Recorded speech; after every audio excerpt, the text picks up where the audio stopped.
Langileontzat bizimodu etengabe ari da zailtzen. Gorantz doa argindarraren kostua, alokairua eta hipoteka. Erosketa saskia gorantz hileroko fakturak.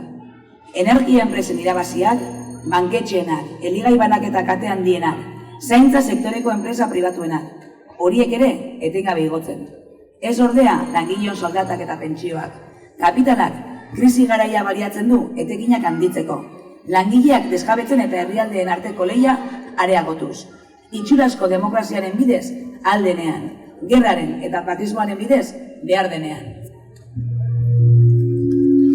Euskal langileon pentsioak, lan baldintzak, hizkuntza eskubideak barne eta oro har bizi baldintzak erasotzeko eta debaluatzeko prozesuak indarrean jarraitzen du. Bidegabea da zaintza lanen antolaketa. Sexu eta jatorriaren arabera segregatuak eta razializatuak daude zaintza lan gehienak. Eta ez dago sistema publikoa garatzeko borondaterik. Zerbitzu publikoak, osasungintza batez ere, erasotuak dira. Eta hori gutxi balitz, orain langileon aldeko politikak hain beharrezkoak direnean, pentsioak murrizteko neurri berriak hartzekotan dira, hala Espainia nola Frantziako gobernuak. Aldaketa garaia da. Bizi dugun krisi ekosozialaren aurrean, trantsizio ekosozialista eta feminista martxan jartzeko beharra aldarrikatzen ari gara labetik. Egiteko beste herri bat, egiteko beste mundu bat. Bi dira abian jarri beharreko prozesuak. Batetik, ekoizpen eta kontsumo ereduaren aldaketa ordenatua.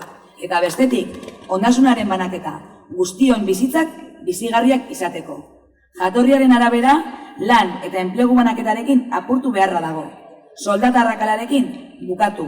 Zaintza, lan guztien aitortza ekonomikoa, politikoa eta soziala behar da.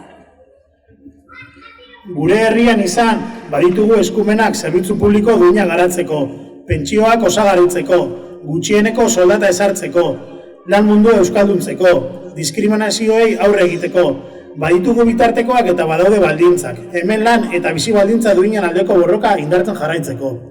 Euskal langileok badugu gure lanaren bide sortutako ondasuna lehiatzeko grina. Lantoki eta sektoretan borroka ugari daude piztuak, eta pentsio murrizketa orori aurre egiteko borondate irmoa dugu. Pandemiaren ostean, labek aldarrikatutako borroka ziklo berria abian da.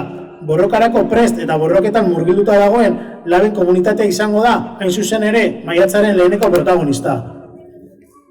Laben proposamena, trantsizioa abiatu. Ondasuna banatu. Maiatzaren lehenean, gure aldarrikapenak lau haizetara zabalduko ditugu. Patronalaren eta instituzioen jarrera salatzearekin batera. Zaintza lanak, enplegua eta aberastasuna banatu. Zaintza sistema publiko komunitarioa sortu. Soldatak duindu. Lanaldia murriztu 30 ordutara. Zerga politika erreformatu. Herritar orori, zerbitzu publikoak eta oinarrizko eskubideak bermatu.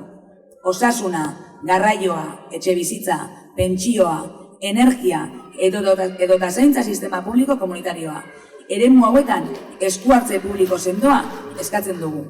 Egoera ez erregularrean dauden etxeko langile eta behargin guztiak erregulatu. Trantsizio ekosozialista abiatu. Eta kapitalismo berdearen iruzurra baztertu. Gehien kontsumitzen dutenek gehiago murriztu beharko dute euren kontsumoa. Burujabetzan sakondu eta egungo eskumenak baliatzearekin batera erabaki ahalmena garatzeko tresnak sortu. Hala nola, Euskal Gizartea Segurantza, Euskal Lan Kodea. Hori dana eitzeko, maiatzak batian manifestazio bat ingo dugu 12etan Untzaga plazatik, ostian ekitaldi politikoa eta ordu biterrietan herri bazkaria. Eta ondoren kontzertua egongo da, bale? Orduan, animatzen zaitxugu bertan parte hartzera, eta gora maiatzaren lehena. Gora! Gora lab! Gora!